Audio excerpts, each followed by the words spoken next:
É isso aí, Hack Lovers. Começa mais um Hack na Nova Brasil, hoje, dia 29 de julho. Marcela Tavares. E eu tenho uma curiosidade para trazer para você.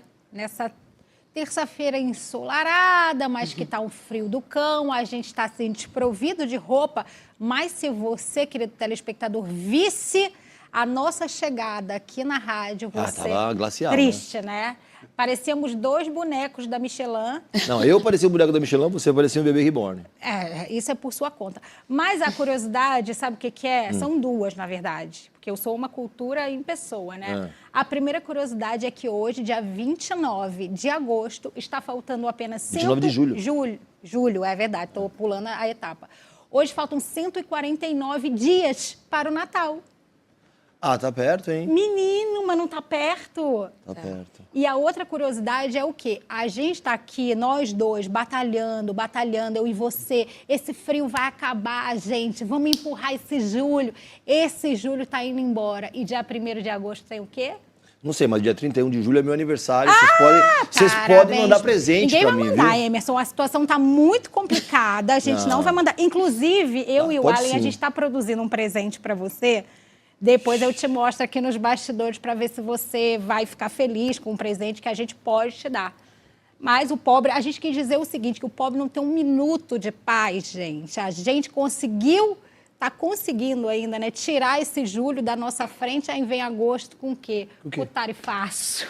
Ixi. Ai, gente, o que eu faço da minha vida? Me conta. Mas espera que daqui a pouco a gente vai entender como é que isso impacta o mercado de comunicação.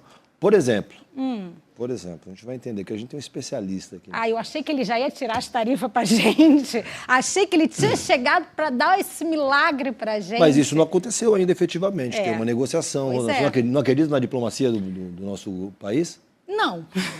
Sendo bem sincera com vocês, mas vamos ver o que vai acontecer. Mas, olha, já que a gente está lascado, a gente vem trazer o que para você? Alegria. Além de alegria, a gente vem trazer entretenimento, informação e pessoas interessantíssimas que estão concorrendo. É como a gente pode colaborar. Fortes concorrentes ao nosso prêmio Melhores do Ano. E isso você está entendendo por quê? Começamos na hora. Então, fortes candidatos a ganharem o nosso prêmio Melhores do Ano. Começamos na hora que ela está falando, porque ninguém se atrasou. Que isso é verdade. Então, a gente dá esse é um dos principais critérios. Convidados pontuais.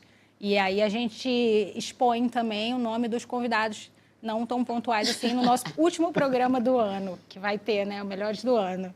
Eu acho que a gente podia fazer o Melhores do Ano mesmo. Melhores do Ano sim, mas piores do ano acho que não precisa. Mas aí você faz o Melhores, eu faço o Quem Piores. não tiver nos melhores...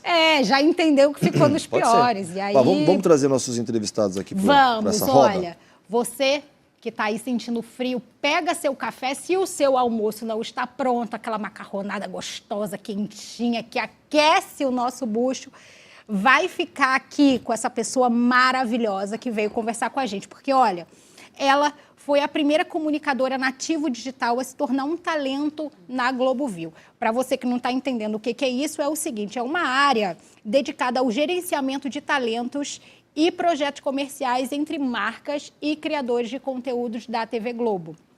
Simples assim, tá? E ela também é apresentadora e está no programa Se Essa Roupa Fosse Minha, no GNT e Globoplay. Também ela está nos podcasts Nada Sei e Trampapos e em diferentes projetos no YouTube, incluindo um mini-doc que se chama Por que Preciso Voltar à Escola?, que é um mini-doc sobre educação para meninas negras, que integrou o projeto YouTube Originals com Michelle Obama. Simples assim. Ela também é multiempresária nas áreas de moda e comunicação e produz conteúdos próprios e faz uma curadoria para empresas e grandes marcas e atua como speaker. Chique! É editora convidada da Companhia das Letras e iniciativa para tornar ainda mais plural o catálogo da editora. Atua também como diretora de relações institucionais do espaço Utome. É assim que se pronuncia? Acertei. E tem uma coluna de moda e sociedade no UOL Universa. Meu Deus, sobrou tempo para tomar um café? Menina, eu tomei um Dorflex aqui enquanto eu estou falando de tanta coisa que difícil, ela faz. Hein? Maravilhosa. Então, conheça esse talento que está aqui na nossa frente. Seja muito bem-vinda, Ana Paula Chongani. Menina, você faz coisa, hein? Eu faço. Caramba! E sabia que eu também dou um prêmio pra quem acerta meu nome? E eu ganhei? Ganho. Yeah! Qual que é a origem do teu nome? Xongani é de uma língua que chama Xangana, que se fala no sul de Moçambique. E significa algo como autoestima, se enfeite, fiquem bonitas, bonitos. Ai, que lindo, legal, né? hein? E esse é seu sobrenome mesmo? Ou é nome artístico? Ah, aí o problema é nosso. Não, é meu nome artístico, é meu nome, mas eu vou integrar o meu sobrenome. Até daqui a pouco vai estar no meu É porque é sobrenome. bonito, né? É bonito. isso. Hoje em dia, o cartão de crédito você pode já até mudar, né? Exatamente. Aí eu já sou tudo Ana Paula O Xongani. meu é Marcela Endividada. Você tá falando sério? Legal, hein? É o meu cartão de crédito. Você tá falando assim. sério? É, porque eu olho pra ele e falo, gente, não posso comprar. Muito bom. Muito bom. Bom, aqui, ó. Do lado dela tá ele, que é pós-graduado em administração pela SPM, foi CCO da Trace Lock Brasil, que é a agência do grupo Global DDB, e membro do board criativo da DDB Latina. Na sequência, assumiu a recriação da DM9 como VP de criação. DM9 é uma das maiores agências do mercado brasileiro, que aí ficou um tempo na geladeira e voltou aí com tudo, e ele fez parte dessa reinserção da DM9 no nosso mercado. Nesse período, a agência manteve suas contas e conquistou 2 leões e 8 shortlists em Cannes. Antes disso, liderou a B Ferraz com atuação no Brasil, México e Argentina. Foi também diretor de criação na África, DDB, ACD na RGA, e atuou nas agências DM9DDB, Neogama BB-8, Agência Click Isobar, Garage Interactive e Sync Digital. Acumula mais de 150 prêmios, entre eles Cannes Lions, One Show, Jenny New Blood, El Ojo, London International, Clio Sports, FIAP e MMA, entre outros. Eu não sei quais são esses outros, mas que sobrou. Gente, pra que tudo calma aí, isso? que já falei tudo. Ele é apaixonado por ideias, criatividade e pela transformação da sociedade por meio da educação fundamental, isso, né? Hoje atua como CCO e Managing Director da Siemens, agência híbrida de publicidade e consultoria, que em 5 anos já gerou mais de 4 bilhões de impacto para os seus clientes. É um prazer ter você aqui com a gente, Daniel Ottoni. Obrigado. Daniel, uma história grande também, né? É, bastante tempo já no mercado, né? Comecei com 17 anos, então acho que já deu para fazer muita coisa. 17. Aliás, meu aniversário foi dia 25 de julho, tá? De julho, Dia da Mulher Negra, sou Latina. Leonino também, como é o primeiro decanato. Aliás, não, e assim, leonino sabe como é que é aquela frase, né? Assim, antigamente eu era vaidoso, agora eu me curei e estou perfeito. Então temos aqui mais um exemplar de leão aqui. Natural, isso é natural. Natural, Leonino. né? Isso é natural. É só assim. Mas, ó, antes da gente passar pela tua carreira, eu queria só perguntar esse negócio do tarifaço que a gente estava falando, né? Não se fala em outra coisa no Brasil hoje sobre essa possibilidade do tarifaço, que se os Estados Unidos e o Brasil não entrarem num acordo, pode entrar em vigor agora no dia 1º de agosto, onde a gente vai receber 50%, né?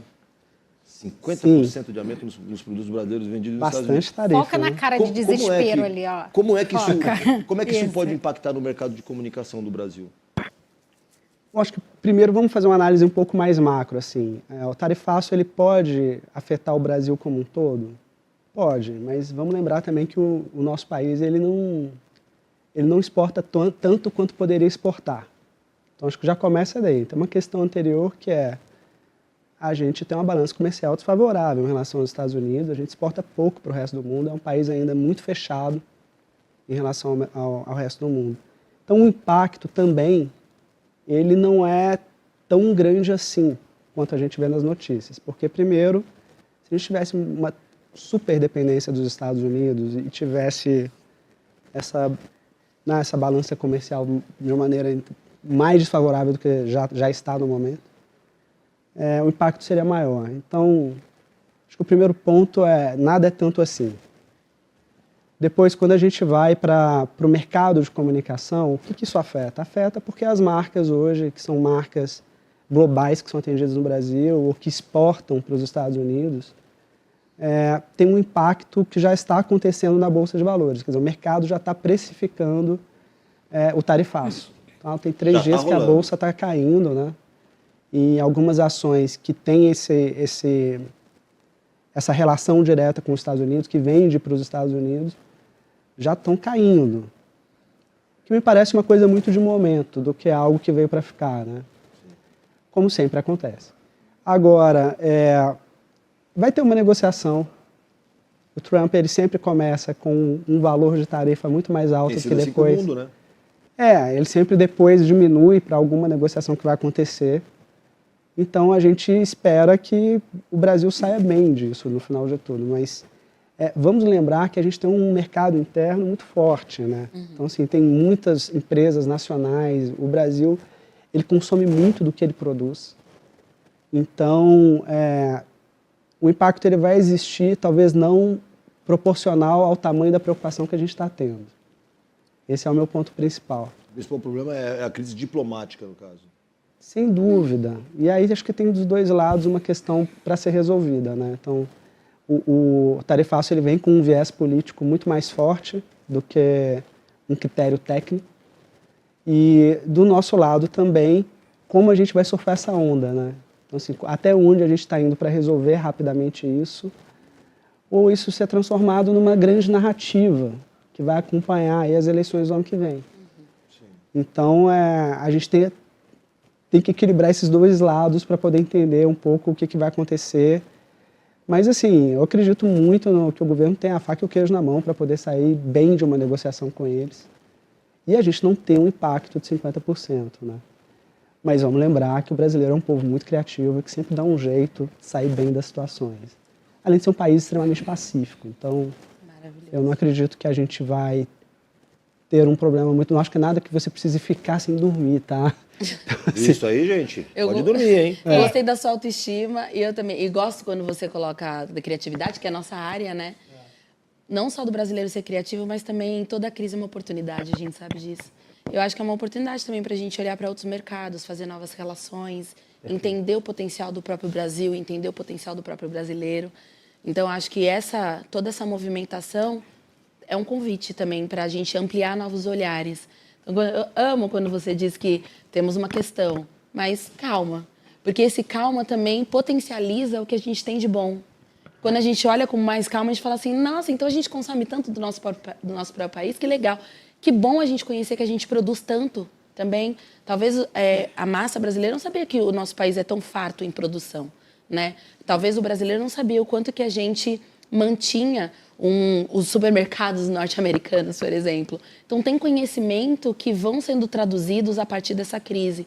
E aí eu acho que a comunicação, as redes, os jornais, esse momento que a gente está tendo de conversa, a conversa de bar também, porque ela é valiosa igual, é para a gente colocar luz não só aos medos, mas aos pontos positivos que essa crise traz. Então, eu estou conseguindo pincelar pontos muito positivos, apesar de tudo, desse momento, que é um momento de fato histórico e que vai fazer transformações importantes, talvez até na autoestima do brasileiro. Sim. E a nossa geração está vivendo vários marcos históricos, né? Sim, total. E daqui a um tempo a gente você vai virar para o teu filho e falar assim, na matéria de história, você vai falar assim, cara, eu vivi isso aqui. Vivi a pandemia. Eu posso te dizer o que aconteceu.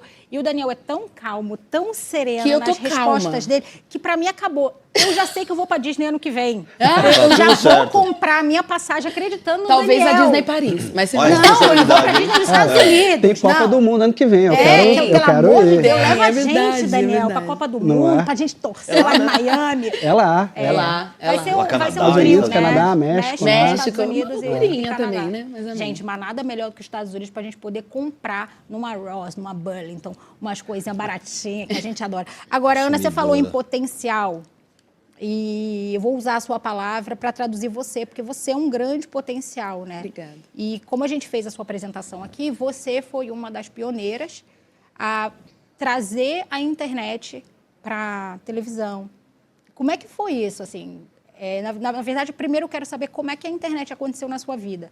Ela foi assim por acaso ou foi uma coisa estudada e que você achou que realmente ia viver disso? E como é que foi essa transição da internet para a televisão? Nossa, esses são os 10 anos de carreira. Vamos traduzir esses 10 anos. Primeiro, eu criei um ateliê. Na verdade, Cristina, minha mãe, abriu um ateliê, eu fui trabalhar com ela. O ateliê Xongani, por isso que veio o nome Xongani. E o ateliê Xongani é um ateliê de moda negra no Brasil, num momento também histórico muito favorável para tudo aquilo acontecer. Produzido por ela? Produzido, não. A gente tinha uma equipe, a gente desenhava, ela também produz, minha mãe é um talento também. E aí eu comecei a criar conteúdo para divulgar o ateliê Xongani. E aí naquela divulgação do ateliê Xongani, eu entendi que tinha um outro mercado, ali acontecendo. As pessoas se interessando não só pelos produtos do ateliê, mas também por essa persona comunicadora da Ana Paula Chongani. E aí, quando eu entendi que tinha um outro mercado, aí sim, eu estruturei para criar essa segunda empresa, que é a empresa de comunicação Ana Paula Chongani, que eu chamo de APX. Para não ficar falando o meu nome em terceira pessoa toda vez, mas eu chamo de APX. E aí já foi de uma forma muito mais estruturada. Eu já estava entendendo o mercado como funcionava, eu já tinha algumas relações comerciais por conta do Ateliê Chongani. Eu, inclusive, construí uma nova equipe, uma equipe diferente, um espaço diferente, CNPJ diferente, para começar a criar conteúdo como Ana Paula Chongani. E aí, nesse processo, eu passei por vários processos de aceleração, de vários hubs que estavam pautando esse mercado, né? Pautando esse movimento, organizando de alguma forma esse movimento, porque a Creators Economy é super recente. E aí deu tudo muito certo, assim. Eu rapidamente consegui gerar essa interação e essa conexão com as marcas, e essa segunda empresa de comunicação começou a fluir. E aí eu abri vários braços, por isso que esse currículo também é muito longo. Tanto da consultoria para as marcas, quanto da minha curadoria para a Companhia das Letras, como palestrante, mestre de cerimônia e a publicidade, que é o lugar que a gente gosta, viu? Falta você me contratar nesse período todo. É o lugar que a gente gosta. Mas eu comecei a ampliar as possibilidades, né? Então essa empresa, a APX, ela ficou uma empresa parruda, assim, de vários serviços de comunicação. E aí eu acho que esses 10 anos de carreira, pautando a Creators Economy, fazendo tantas conversas, participando de tantas campanhas, a gente fez um levantamento, eu já participei de mais de 100 marcas, 100 marcas, estou falando sério, mais de 100 marcas de campanhas, então é muita coisa. E sempre de uma forma muito propositiva, pensando em potencial, né? Todo lugar que eu vou, eu penso em contribuir de alguma forma, com minha perspectiva, com meu olhar, minha perspectiva de vida, meu olhar, enquanto pessoa, enquanto mãe, enquanto mulher preta. Muitas campanhas eu participei porque a gente sabe que o mercado de publicidade é um mercado que ele é pouco diverso. Hoje, um pouco mais, mas ele é muito pouco diverso. Tem pesquisas que dizem, já teve momentos que a gente tinha 3% de publicitários negros na cidade de São Paulo. Então, algumas marcas, elas exigiam que a gente tivesse diversidade. Então, chamava a Ana Paula Chongani não só como a mídia, como quem apresentasse a campanha, mas como quem participasse, como quem participa dessa campanha, dessa construção. Então, foi isso que eu fui fazendo. Continuei mantendo o Ateliê Chongani, a Ana Paula Chongani com diversos serviços, todos na área de comunicação. E aí, como que começa essa conexão com a Viu, com a Globo?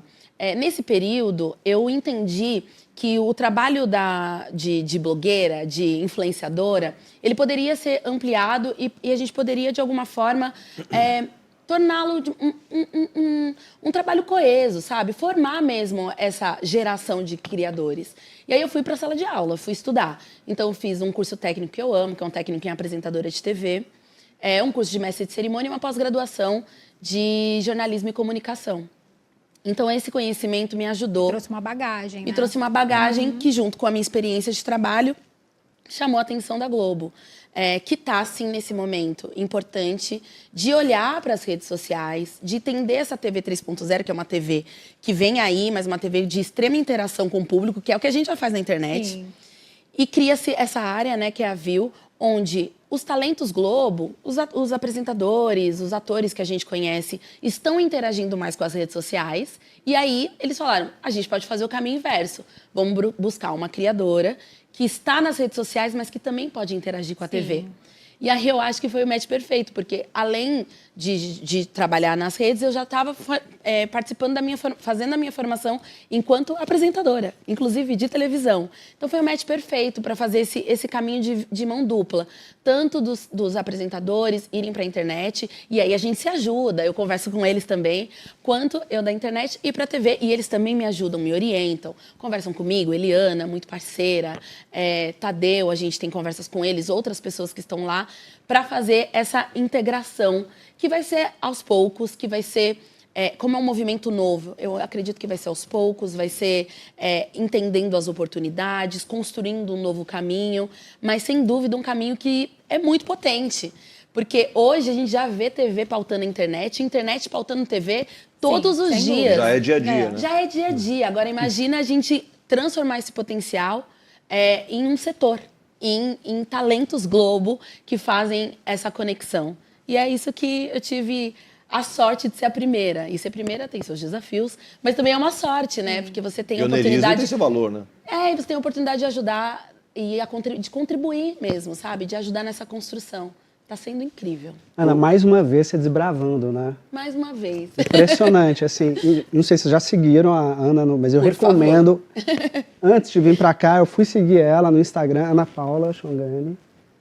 É um talento, você não consegue parar de ver, como fala bem, né? Obrigada. Então, assim, os assuntos de extrema relevância, e você vai ali, cara, é difícil até sair, assim. Então, tá de parabéns, né? Obrigada. Realmente está fazendo um trabalho incrível.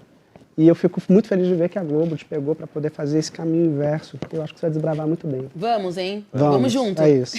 Ô, Daniel, falando dessa integração, como é que as marcas já enxergam isso? Porque assim, existe um discurso assim, tá bacana, acho legal, acho bacana, é fundamental, mas a gente sabe que a gente precisa que os anunciantes comprem essa ideia, eles entendam isso, porque no final do dia, se as marcas não apostarem nisso, fica difícil você executar. Como é que o mercado anunciante enxerga essa integração? Eles já estão preparados para isso ou é ainda embrionário? Bom, muito mais do que há 7, 8 anos atrás, né? Evoluiu muito, assim. Nas IMES a gente trabalha muito com creators, inclusive no processo de brainstorm, de planejamento, eles entram antes com a gente, eles não entram só para executar. E a gente não acredita em relacionamentos curtos, então a gente sempre indica para as marcas para escolherem creators e influenciadores que vão de fato manter um relacionamento de longo prazo com aquela marca. Por quê? Porque você consegue fazer um trabalho muito melhor desenvolvido, né? Porque o creator ele passa a viver e experienciar o que aquela marca tem de disponível ali para ele. Então, e os feedbacks e as reações que o próprio público do creator tem ajudam muito a marca, são um termômetro fundamental hoje nessa relação. Então, tem creators, inclusive, que dão dicas de como melhorar um produto que ele está divulgando. Então, é muito diferente de você simplesmente comprar um espaço de mídia. Né? Então, assim, na verdade, a gente fica muito feliz. O mercado está indo para esse lugar que é um lugar muito mais avançado. Né? Então, acho que quem está perdendo são as agências que não conseguem sair da torre de marfim para trabalhar lado a lado com o creator, com o influenciador. Essas agências estão com medo e estão perdendo. Entendeu? E eu já conquistei clientes na agência que falam assim, eu estou tirando a conta da agência tal, porque eles não conseguem cocriar. Eles não conseguem sentar na mesma mesa, às vezes com uma agência de live, com uma agência de social, com um creator, e querem forçar a criação deles. Isso acontece ainda muito no mercado. Que é o que a gente estava falando antes, né? Porque assim, é um processo novo. E aí talvez a agência às vezes se sinta meio melindrada, fala assim, peraí, eu vou... E talvez a ideia não seja a sua. E tudo bem. Tá tudo certo. E tudo bem. Né? Então, mas uma ideia que ficou criada por muitos ali. Né? Ou às vezes até a ideia vem pronta, mas você como agência, como a gente estava conversando aqui antes, né? Você vai pegar e vai desenvolver uma estratégia em cima daquilo, vai colocar todo o seu potencial, tudo que a gente pode disponibilizar de estratégia de planejamento, de criação, de mídia, vai potencializar aquela ideia e vai fazer acontecer e está tudo certo. Mas as agências, elas precisam sair da torre de marfim, elas precisam ir para a rua, conhecer o público, conhecer as pessoas, conhecer os creators, entendeu? Precisa viver a sociedade. Não dá mais para ser 2, 3 pessoas fechadas numa sala querendo adivinhar o que a marca deveria fazer. E ainda tem muito disso. Né? Então, acho que essa é a grande diferença. É você estar completamente conectado no agora, sem nenhum remorso do passado, nenhuma expectativa do futuro. Você estar presente no agora, para entender o que está acontecendo na sociedade e poder impactar. E os creators, eles estão 100% no agora. Sim. Entendeu? E essa é a diferença que eles podem trazer na marca. Só para fechar isso aí, as IMES, você está falando que as agências estão se transformando, precisam se transformar para acompanhar um universo que é transformado a cada dia. Sim. Então, as IMES é uma meio agência de um híbrido de agência de propaganda comunicação e consultoria. Consultoria. O que isso é na prática? Imagina que assim, o CEO, que é o Marcelo Tripla, ele era vice-presidente da McKinsey no Brasil. Então, no meio da pandemia, ele decide montar uma agência de comunicação, porque conversando com os clientes, ele percebeu que uma reclamação que era muito comum, que o cliente perdeu na agência a senioridade na conversa. né, para tomada de decisão. Uma grande juniorização que aconteceu nas agências, que atrapalha muito conversas mais estratégicas. E ele, então, toma uma decisão de sair da McKinsey e formar uma agência, que seria o híbrido de uma agência de comunicação com uma consultoria de negócios. Traz sócios que trabalhavam com ele na McKinsey e traz pessoas do mercado de comunicação, como fui eu e o Carlão também, que é o Carlos Borges, que também é o que comanda a área de planejamento, pessoas do mercado de comunicação ali de agência, se juntando com esses consultores. Então, se no mercado a gente viu um grande movimento nos últimos anos de consultorias comprando agências de comunicação e tentando estabelecer uma cultura única que bate de frente, é muito difícil todo mundo falar a mesma língua, ele fez o contrário. Ele pega essas duas figuras tão distintas, junta e cria uma cultura única, né, que mistura engenheiros, storytellers e consultores numa única empresa que resolve todos os problemas de comunicação dos clientes. Então, a gente está aí há 5 anos e sempre crescendo a cada ano, muito por conta disso. Na verdade, a gente criou uma cultura que não dá para você replicar, a não ser que você comece exatamente seguindo os passos que a gente seguiu, que é difícil, porque é você pegar pessoas que são profissionais completamente diferentes e juntar para fazer algo único. Né? Ana, a gente foi... Ana Paula, Tanto, pode Xongani, escolher. Aninha, que a gente Aninha, nossa amizade, Anitta, tá? Anitta também é legal. Sabe, né? Sean, eu adoro quando me chamam de Sean. Sean.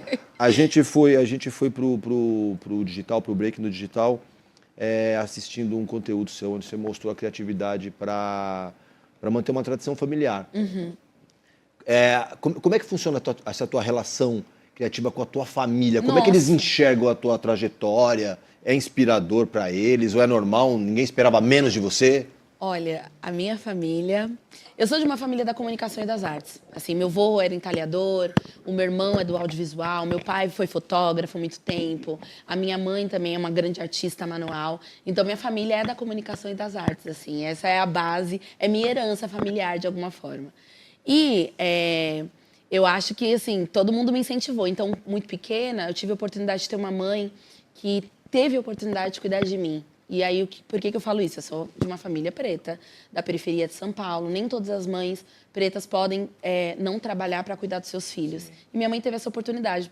Durante 10 anos da minha vida, ela cuidou da gente. Ela tinha esse tempo disponível para nos cuidar. E ela dava tudo de si, sabe? Então, quando eu era criança, eu fiz artes plásticas, eu fiz dança, eu fiz natação, teatro, fiz muita coisa. Eu fiz muita coisa. E eu acho que esse foi meu grande estímulo de criatividade. A escola tradicional, ela é super importante, a gente tem que continuar.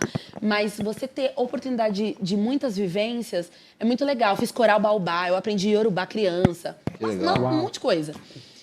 E eu acho que isso foi minha grande formação enquanto pessoa. Acho que eles esperavam que eu seria que eu seria artista. Eu acho que minha família esperava, estimulou, incentivou muito. E mais do que isso... E não te causou pressão? Não, pressão não. Mas eu acho que mais do que isso, eles estavam juntos, assim, o tempo todo. Tipo, o que você precisa? Eu sempre conto dessa história, que, assim, quando eu era criança, eu inventava muito. E tudo que eu inventava, meus pais realizavam. Você falou de Copa? Eu morava em prédio, um dia eu falei pra minha mãe, mãe, eu quero assistir Copa de Japão, madrugada, lá embaixo com os meus amigos. Minha mãe dava um jeito de realizar. E foi extensão pela janela. Tinha a TV, todo mundo de verde e amarelo, debaixo lá do prédio, assistindo a Copa do Mundo. Então, toda a minha criatividade, todos os meus sonhos, eles eram fomentados. Acatada. E aí eu comecei a acreditar que sonhar valia a pena. Porque tudo virava realidade. Então, eu não tive muitas amarras. Eu fui indo. E rolou, tá rolando. Agora, como você falou que o ateliê veio primeiro do que a tua vida pública, né? Eu queria entender como é que foi a trajetória do ateliê depois da sua vida pública. Porque, assim, além de você ter o seu ateliê, você já tinha uma janela para poder divulgar um trabalho que veio antes da internet. Alavancou as vendas, virou um sucesso mais do que já era. Eu não consigo te dizer quem sustenta quem. Tem lugares do Brasil que o ateliê Xongani é mais conhecido que a Ana Paula Xongani até hoje. Como a gente teve também um momento importante do empreendedorismo, né, de modo geral, a criação das MEIs, né, as pessoas se formalizando, esse sonho do empreendedorismo. E o Ateliê Xongani sempre foi muito potente enquanto um case empreendedor. Então, tem lugares do Brasil que o Ateliê Xongani chega antes, assim. A gente viajou muito pessoalmente. A gente foi literalmente uma vez de Florianópolis até Belém do Pará, parando em vários eventos apresentando o Ateliê Xongani. Uau. Então, tem lugares que o Ateliê Xongani ainda é mais conhecido, apesar de tudo. E tem lugares que a Ana Paula Xongani é mais conhecida. E aí, eu acho que um sustenta o outro. Por quê? Porque, por exemplo, tem muitas campanhas que eu faço enquanto Ana Paula Xongani, empreendedora do Ateliê Xongani.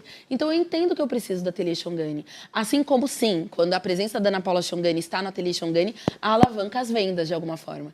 E hoje, o que acontece? Eu estou te dando ideia para as próximas campanhas.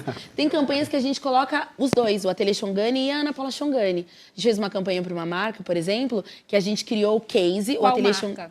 Avon. A Avon lançou uma linha de pele negra, a primeira linha de pele negra. A gente fez uma pochete que tinha os espaços específicos dos produtos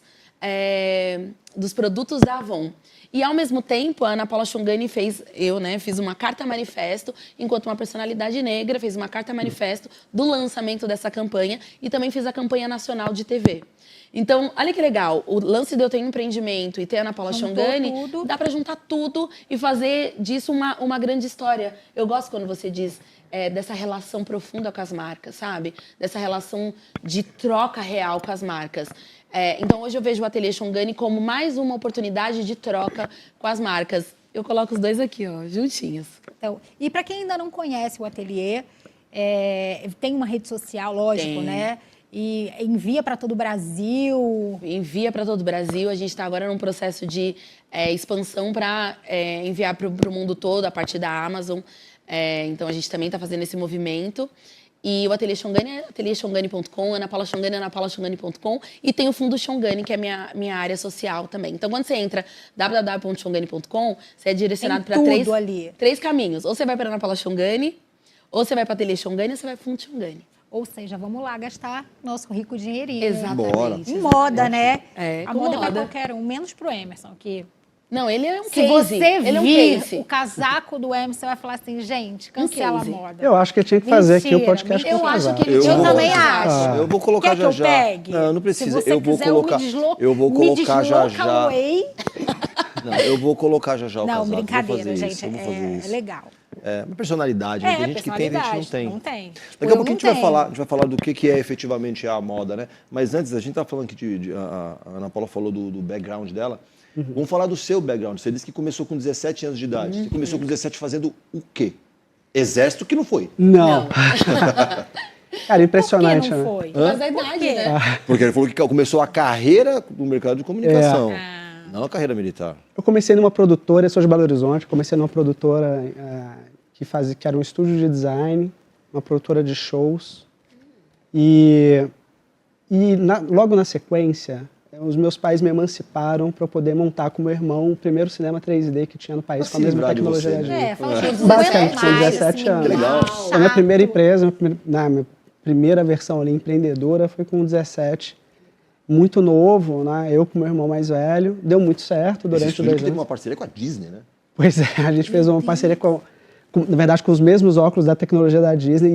Mas a gente trouxe várias animações de fora do país, dos maiores estúdios para poder... Quantos anos? O meu irmão, ele é 14 anos mais velho, então ele estava com 30 e poucos, 31, 32. Tinha um adulto na história. Tinha, né? E aí depois eu fui para a RC Comunicação, que é uma agência de Belo Horizonte muito reconhecida. E lá a gente ganhou a conta nacional da TIM, eu participei da concorrência. Então eu fazia campanhas para a TIM aqui em São Paulo. Acho que isso acabou chamando a atenção do mercado. A Borg Air com a Clique foram para Belo Horizonte para cuidar da conta regional da Fiat. Me chamaram para tocar a agência lá, junto com eles, eu e meu dupla. E depois eu vim para a agência Clique para aprender digital. Na verdade, eu sempre fui muito curioso, assim. Então, eu acreditava naquele momento... Só para quem está assistindo a gente, talvez não tenha noção o que foi a agência Clique. A maior agência de propaganda interativa do Brasil e uma das chegou a ser maiores a melhor do do mundo já É. em um ano no Festival de Cannes. Exatamente. E ali eu queria ir para a agência Clique para poder aprender a fazer o digital e me tornar um criativo híbrido, que soubesse fazer o offline e o digital. E eu falava, isso lá na frente vai ser ouro, assim. Alguém que saiba de verdade fazer as duas coisas, né? Então, eu acabei decidindo ir para a agência Clique por conta disso. E aí depois fui para a Sync, já como diretor de criação associado, com 28 anos, muito novo, né? Para a Garage também, como ACD. E a DM9 me chama ali pela primeira vez em 2011, o Versolato me chama e fala assim, cara, eu preciso de um perfil como o seu, que seja híbrido. Então, assim, volta a ser diretor de arte aqui, um diretor de arte sênior, mas traz essa visão híbrida que você tem, porque é o que as marcas estão precisando hoje em dia. Então, ali, eu tive 3 anos incríveis, foi maravilhoso, na época que era o Sérgio Valente e o Versolato, então a DM9 estava literalmente bombando, né, e a gente trabalhava com muita alegria, assim, não era só trabalho. E aí depois a Nel Gama me chamou para ir para lá, onde eu fiquei quase 2 anos. E aí eu volto para a RGA, uma agência digital, onde desenvolvi projetos incríveis, né, como Wi-Fi Killer para TIM, YouTube Insights, a campanha do Banco Next, que inaugurou o Next. Então foi muito legal. Aí a África me chama, me tira da RGA para ser diretor de criação de Vivo. E depois eu conheço o Bazinho Ferraz, que o Bazinho tem a B Ferraz e fez a B Network, né, B Partners ali. E ele fala, cara, vem trazer essa sua visão híbrida aqui, eu conheço muito de live, você conhece muito de offline digital, vem aprender o live e você vem ensinar pra gente o que você sabe. Então, acho que é uma troca boa. Então, na verdade, estrategicamente, eu sempre fui indo de vertical em vertical para poder aprender o máximo que eu pudesse. Acumulando novas ferramentas. Exato, né? do que fazer sempre a mesma coisa. Então, eu aprendi muito com o Bazinho lá na B Ferraz e fui para a Tracy Lock, que é a agência de trade também, que tem uma relação com o trade muito forte, da DDB. E aí sim, fazendo parte do board da DDB Latina, ganhando muitos prêmios, fiz um uniforme que nunca existiu, Stranger Bunker, que era Stranger Things com Netflix, com Burger King. E esses cases, acho que me ajudaram a catapultar para esse novo momento nas IMES, que já entrando não só como CCO, mas também um dos Managing Directors e sócio da operação. Então, que era o que eu planejava, assim, não foi uma carreira, digamos assim, ao acaso, né? Todos os steps foram bem pensados para chegar nesse ponto. Então, e também uma grande possibilidade de conhecer, de não ter preconceito com o tipo de agência, com o que ela entrega, e tentar, de fato, aprender o máximo possível em cada uma dessas verticais. Porque aqui em São Paulo, quando eu cheguei, me deparei com muitos criativos de agências offline, inclusive onde eu trabalhei, que falava assim, não, aquilo ali é a galera do digital. Quase assim, não vai lá não. Sabe, um preconceito muito forte, assim, num tipo de profissional que deveria ser o mais cabeça aberta possível, né? Que são os mesmos que hoje não conseguem lidar com uma creator, por exemplo. Entendeu? Então, acho que essa é a diferença, assim, de fato tentar aprender e ter bons chefes, bons líderes que pudessem me ensinar ao máximo ali para eu realmente ter uma visão de mercado e de negócios que um criativo normalmente a gente não vê no criativo. Isso sempre me incomodou muito, né? Então, assim, aos meninos da criação, poxa, fui fazer uma pós-graduação em negócios exatamente para acabar com isso, para entender que tem do outro lado. Era eu e um monte de cliente ali fazendo a pós. Passa na cabeça dele, por que a gente é tratado dessa forma, né?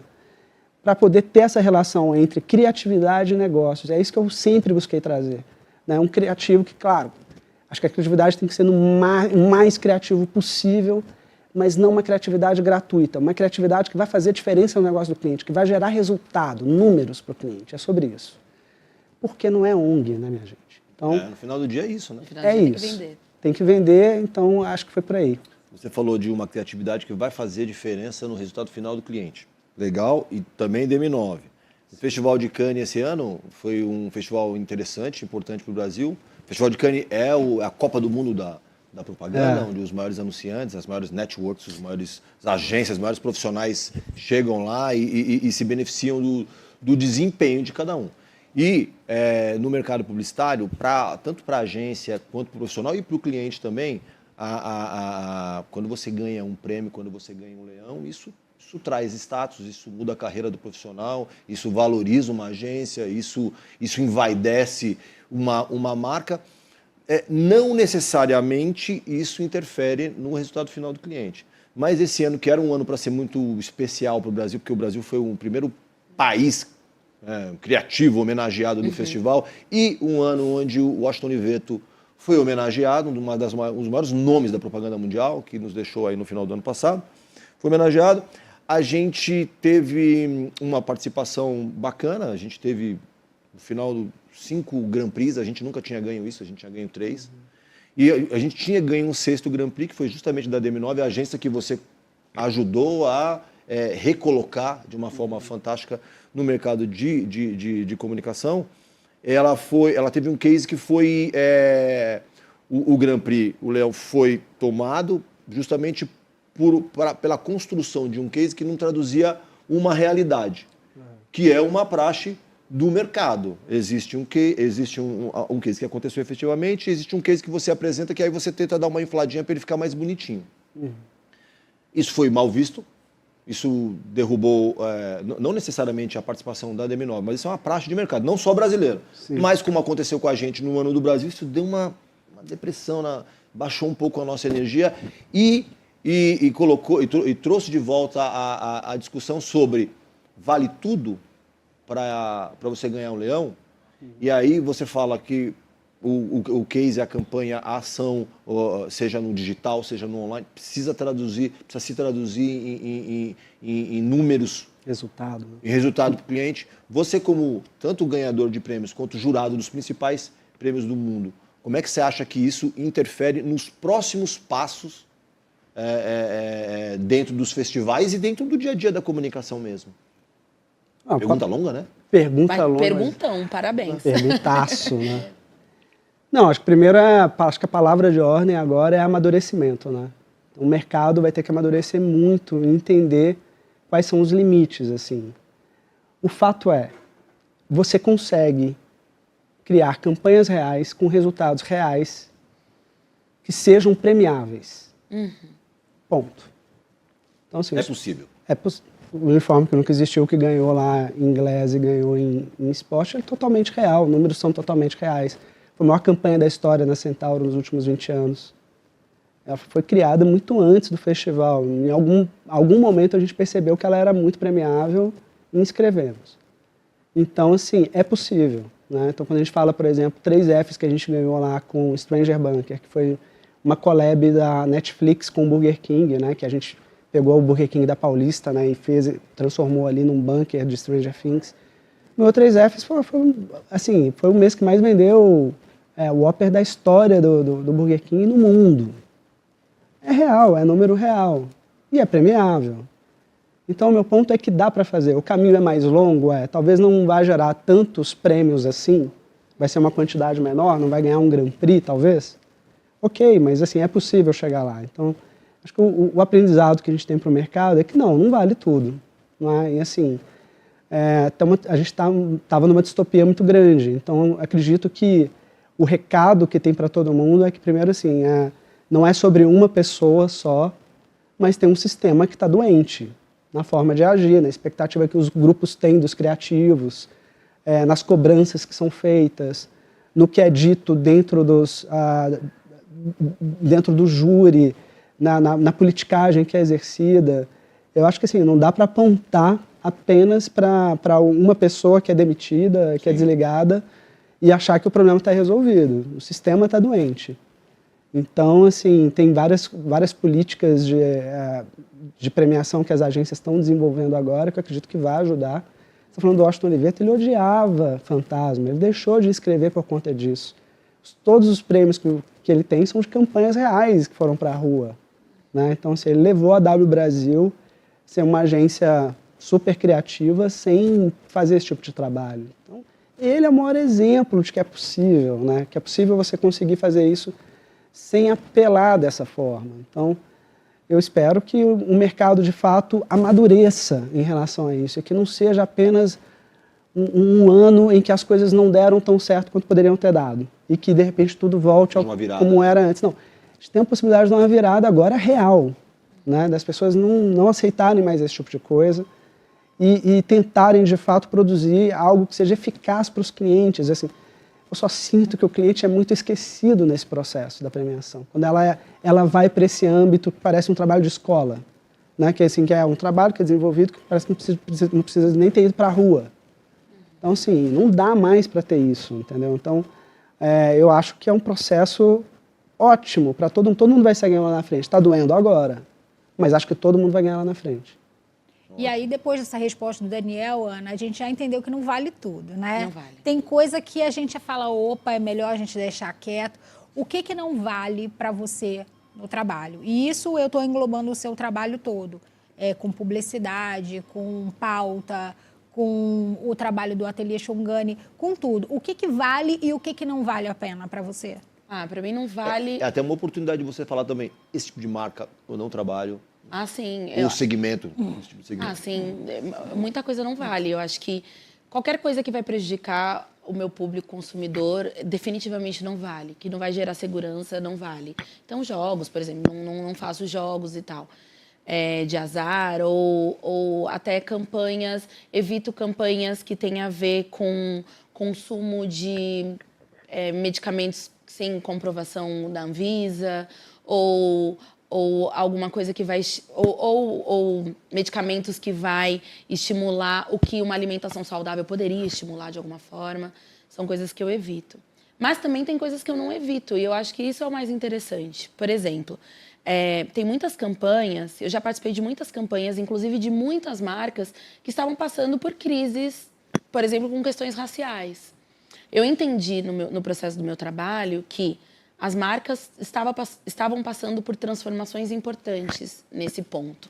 E a gente teve um momento muito importante de pautas sociais com as marcas. A gente teve esse momento extremamente importante. Como essa sua campanha. Como chamava a campanha? O uniforme que nunca existiu. O do uniforme que nunca existiu. Tem um atravessamento de gênero, um atravessamento de raça, um atravessamento de classe muito importante. E aí eu entendi que as marcas não estavam preparadas para todos os discursos, por exemplo. E aí foi nesse momento que eu tinha que fazer uma escolha ética. Se eu ia negá-las ou se eu ia contribuir. E é uma escolha difícil. É uma escolha, e como toda escolha, tem renúncias também. Né? Com o meu próprio público, com outros mercados, com outros parceiros criadores, com outras agências. Quando você escolhe e fala assim, olha, essa marca, por exemplo, tem questões graves aqui que precisam ser corrigidas, mas eu vou estar ali e depois dessas correções feitas, eu vou bancar essa campanha, é uma decisão que é muito importante, eu acho que é uma decisão que eu tomei. Foi difícil, mas é uma decisão que eu me orgulho de ter tomado. Agora, quando eu estou diante de uma marca que não tem soluções, onde o prejuízo é um prejuízo claro, ou no investimento financeiro do meu público. Outra campanha que eu sempre nego, campanhas que negam o SUS, por exemplo. Campanhas de vacinação que têm interferências com o SUS, considerando que a gente tem um sistema único de saúde que é invejado no mundo todo e que a gente tem que fortalecer por mais problemas e questões que precisam ser solucionadas dentro desse sistema. Então, eu não vou fazer uma campanha que estimula o consumo particular, que não vai ser para todos os brasileiros, sendo que a gente tem um sistema único de saúde no Brasil. Então, alguma coisa que vai interferir na vida desse meu consumidor, é com muita tranquilidade que eu digo não. Muita tranquilidade. Agora, marcas prontas em todas as questões sociais e políticas não existe. Essas eu estou disposta a contribuir sempre, a fazer transformações, e já fiz muitas transformações muito importantes para algumas marcas, porque eu quis ser ponte, para além de ser muro, ali nesse momento de decisão. Maravilhosa, não é? Vou fazer uma pergunta para ela aqui. Claro. Você não tem uma sensação, assim, o Marshall McLuhan falava muito assim, que tudo que é sólido desmancha no ar. E quando a gente olha para a contemporaneidade e com as redes sociais, me parece que mais do que nunca isso é verdade. É que todo dia a gente acorda e tem que tomar uma decisão. Assim, cara, qual marca que eu vou me conectar? Todo dia. Como que está o momento dessa marca? Qual o posicionamento dela? Como que eu vou agir perante as notícias que estão acontecendo agora na sociedade? Não parece que é um reboot todo dia, diário? Assim, a gente não tem, de certa forma... É um desassossego também, né? Porque você acorda e toma uma decisão. Não tem nada... mas que está estanque, né? E nem a informação. Porque olha a loucura, né? Além de a gente ter que tomar decisão, a gente tem que aprender a fazer uma curadoria de informação. Porque como que a gente... Impossível consumir tudo que tem hoje disponível em todas as mídias. São muitas. As físicas, as digitais, as da TV, é impossível. Então, antes de você tomar essa decisão, você precisa buscar informação. E antes de buscar informação, você precisa aprender a buscar a informação. E eu acho que esse é o ponto da internet. É por isso que eu valorizo tanto a internet. Tem muita coisa ruim. Muita coisa ruim. Mas tem muita coisa boa. E o que a gente tem que ensinar hoje para o mercado, para as pessoas, é curadoria. Porque só assim você vai ter uma boa decisão na hora do que você vai fazer no passo adiante. Mas é um desassossego. Mas eu acho que faz parte da vida adulta também, né? Total. Faz parte da vida adulta, é um desassossego importante. Faz parte da vida adulta, mas eu acho que quando a gente trabalha com comunicação, ou seja, somos vetores de ampliação de informação, essa responsabilidade é inegociável. Ó, a gente, nesse clima aí, a gente está chegando na parte final do programa, mas a gente tem um momento para uma pergunta sobre autoconhecimento, Gosto. que aí é uma coisa que tende a fazer parte da vida adulta também. Deixa eu começar contigo, Daniel. O que você mais teme que os outros descubram de você? Uau! Mas aí ele vai falar e a gente vai descobrir, e aí Pois como é. você vai Né, lidar com essa- chegamos Pois é. num dilema. Pois é, nós não estamos falando de autoconhecimento, de repente, talvez ele nem soubesse disso e quem sabe, talvez, possa... Olha, acho que eu vou Olhar voltar pra para isso agora. terapia para poder descobrir. Você parou? Parei. Aí... Acho que ó, a primeira coisa é as pessoas descobrirem que eu parei a terapia, Bom, que eu me dei alta. eu dei alta para o meu terapeuta. Não, acho que é interessante, assim, você sabe que tem uma coisa que eu falo muito pouco para as pessoas e que faz parte da minha formação e que com o tempo eu fui descobrindo que era algo que, como foi um caminho que eu não tomei, assim, era algo que eu não queria que fosse muito discutido. O meu pai, já falecido, ele era advogado e pastor. Meu Deus. Pois é, então agora você imagina o que é ser criado por alguém, né, que tem um equilíbrio das forças ali. Então, mas ele me criou de uma maneira, junto com a minha mãe, minha família tem uma origem evangélica, embora eu não seja. Ele criou de uma maneira que era assim, olha, você precisa fazer como eu fiz. Eu fui descobrir as religiões para poder me interessar por esta. Então, assim, eu fico muito curioso em saber qual é a religião que você vai Ou escolher. seja, ele deu uma liberdade Ele deu uma para liberdade. você escolher. Isso é legal pra caramba. Isso fez uma diferença muito grande na minha formação, porque ao mesmo tempo que ele era um pastor, eu não tive uma pressão para ir para esse lado da religião, né? Então acho que assim, e eu vejo que é um tema que ficou guardado, assim, que hoje eu vejo várias atitudes que eu tenho que são muito semelhantes a dele, que a gente acaba ficando muito parecido com os nossos Claro. pais, né? Já dizia Elis Regina. Que é filho do meio, né? Exatamente.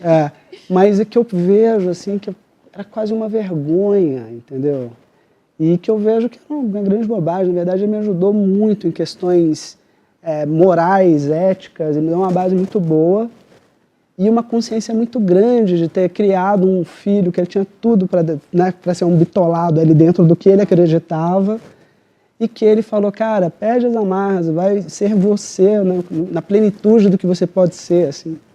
Então, eu acho que isso foi muito bom, assim, sabe? E é algo que talvez, assim, até uns anos atrás, não era um assunto, muito menos para um podcast, por exemplo, entendeu? Então, acho que seria isso. Que legal, profundo isso, né? Profundo, Adorei. né? Para você, Sean, para você falou do privilégio de ter nascido numa família que tinha a abertura para a arte, para a comunicação, que era uma coisa normal, que a sua família meio que respirava isso, e que você não se sentiu pressionada a seguir essa linha, embora tenha seguido. Embora tenha seguido. Sim. Mas vê se você consegue buscar, se é que não está claro na tua memória, qual foi o momento mais marcante da sua infância? Aquele que talvez você nem tivesse pensado, mas talvez ele tenha te posicionado para seguir um caminho ou não seguir. Eu sei. Eu sou disléxica, diagnosticada desde os 8 anos de idade, né? Que essa mãe atenta, dedicada, leva. E aí veio o diagnóstico, né? Sou disléxica e tal. E aí aquela confusão, como que eu vou trabalhar com comunicação com um distúrbio de aprendizagem? E aí eu lembro que... Para quem está assistindo a gente e não sabe efetivamente o que é dislexia, né? A dislexia é um distúrbio de aprendizagem. Eu aprendo diferente das outras pessoas. Então, e com tempos diferentes também. Então, aprendi a ler tarde, aprendi a escrever tarde e sou comunicadora. É as dicotomias da vida, né? Mas aí eu lembro que da minha mãe, dos meus pais, ali da minha rede, falando assim, você tem uma questão, você tem uma dificuldade de aprendizagem, mas isso também vai gerar uma nova potência para você. Sempre há uma compensação. O corpo humano, o cérebro humano, e aí a gente pode ampliar para Deus, para as deusas, ele sempre gera uma compensação das dificuldades que você tem. E aí, com 8 anos, eu descobri que eu era disléxica, e com 8 anos e meio, eu fiz a minha primeira palestra. Eu palestrei, tem até foto.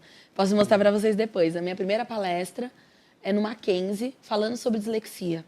E eu lembro muito da pergunta que me fizeram, que falaram assim, Ana Paula, como que você acha que a gente tem que fazer para que as crianças entendam e aceitam a dislexia assim como você aceita? E era um público de pessoas adultas. E eu falei, vocês deviam ter trazido seus filhos aqui hoje para assistir. Porque só assim, eles participando da conversa, eles entenderiam que era uma coisa normal. Eu respondi como uma criança, né, obviamente. Sim, mas era isso. E era isso. A ideia era essa. E eu fui ovacionar.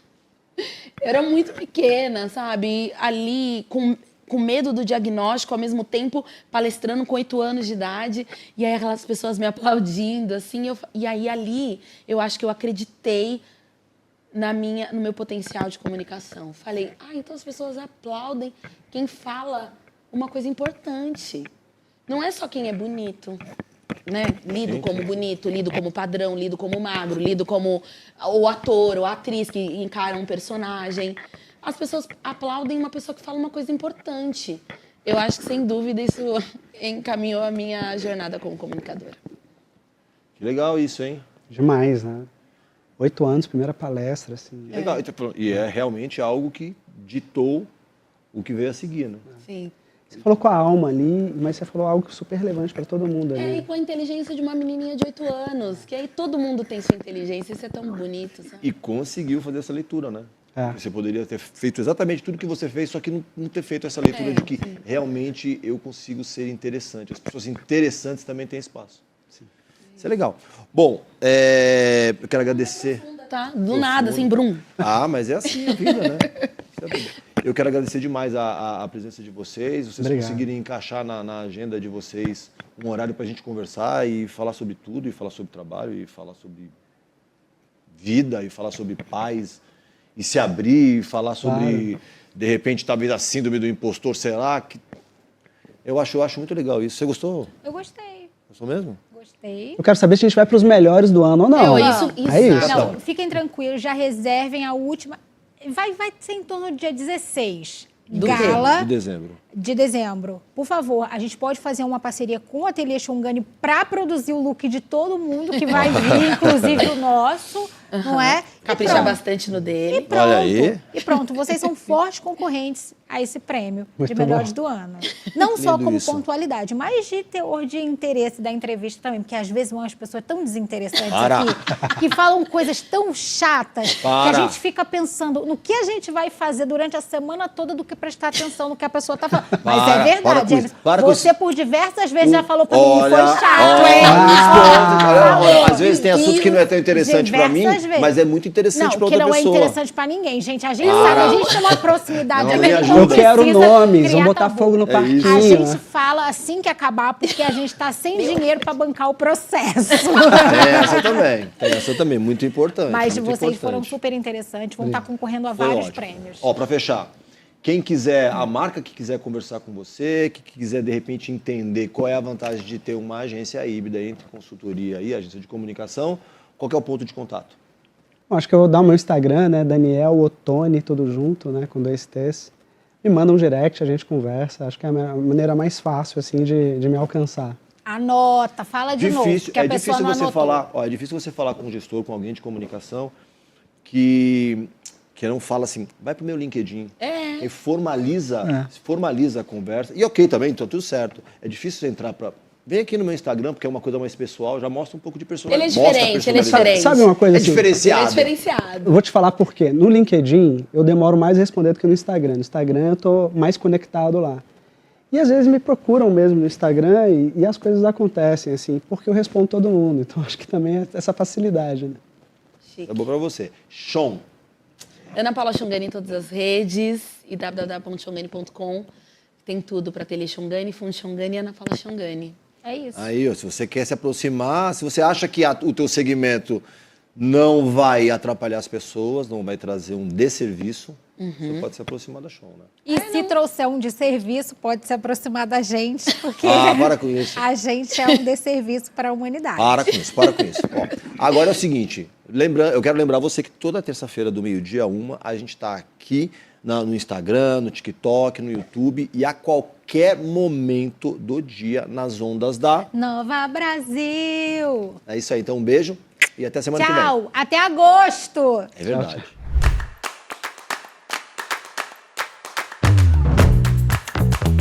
Tchau.